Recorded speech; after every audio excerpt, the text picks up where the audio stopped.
Magandang araw sa inyong lahat. Welcome back sa ating channel. Ako si Sir Jay at nandito ulit tayo para sa isang makabuluhang diskusyon. Ngayon pag-uusapan natin ang tungkol sa research, lalo na ang tamang paggawa ng quantitative research title. Kung ikaw ay estudyante, researcher o simpleng curious lang, manatili ka dahil siguradong makakatulong sa iyo to. Simulan na natin. Alam nyo, pagdating sa research, ang title ang unang napapansin ng mga tao. At mahalaga ang first impressions. Ang maayos na pagkakagawa ng title ay nagbibigay ng tamang tuno para sa isang research paper mo. Pero ano nga ba ang katangian ng isang magandang quantitative research title? Tara, i-breakdown natin yan. Una sa lahat, ang iyong title ay dapat concise and specific. Iwasan ang mga sobrang daming salita at diretsuhin na ang punto. Halimbawa, isang magandang title ay Correlation between physical activity levels and blood pressure in adults aged 30 to 50. Napansin nyo ba na maikli lang siya pero buo ang impormasyon tungkol sa pag-aaral? Okay, mabuti kung ganon.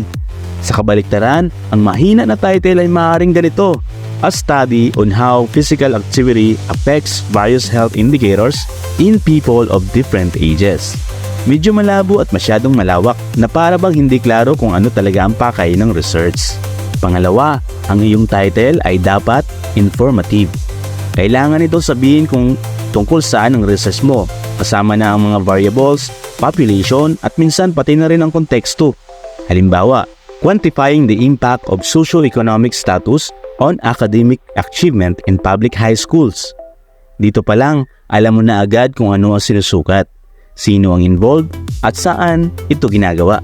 Kumpara naman sa mas mahinang title tulad nito, A Look at Factors Affecting School Performance. Sobrang general at kulang sa detalye. Mahalaga rin na accurate ang title mo. Dapat ay sumasalamin ito ng eksaktong nilalaman ng iyong research.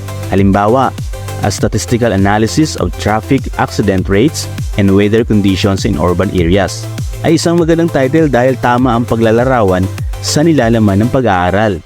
Sa kabaliktaran, ang title na Exploring Dangerous Relationship Between Weather and Traffic Accidents ay maaaring nakakalito dahil parang mas qualitative o subjective ang approach imbes na data-driven analysis. Isa pang mahalagang aspeto ay ang pagiging specific tungkol sa research method.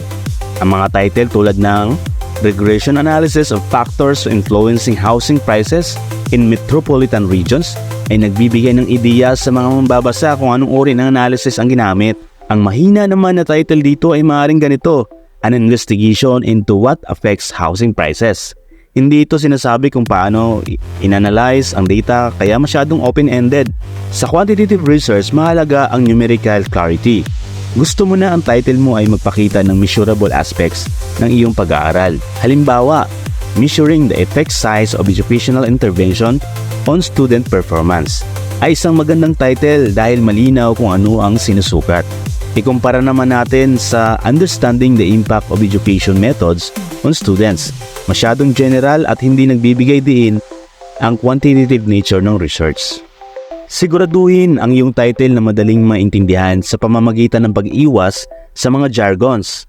Isang malinaw na title tulad ng Analysis of Income Disparity Across Urban and Rural Regions ay madaling maintindihan ng mas maraming tao.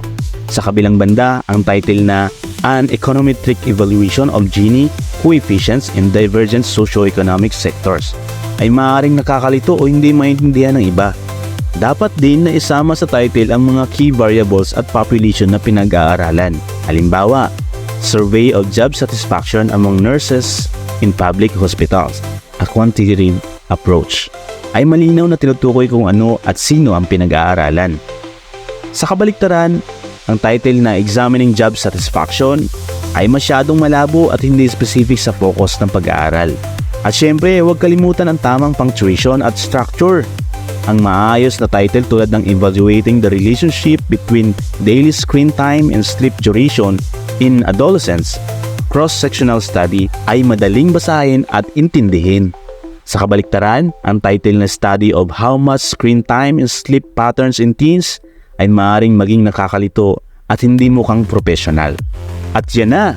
Pag gumawa kayo ng title para sa inyong quantitative research, tandaan na panatilihin itong concise, informative, accurate at clear. Iwasan ng vague language, jargon at laging isama ang inyong key variables sa population. Sana makatulong itong breakdown sa inyo sa susunod na gagawa kayo ng research project. Kung nakatulong ang video na ito, huwag kalimutang mag-like, mag-subscribe at i-click ang notification bell para sa mas marami pang tips at insights. Maraming salamat sa panonood at magkita-kita tayo sa susunod na video. Keep searching and stay curious.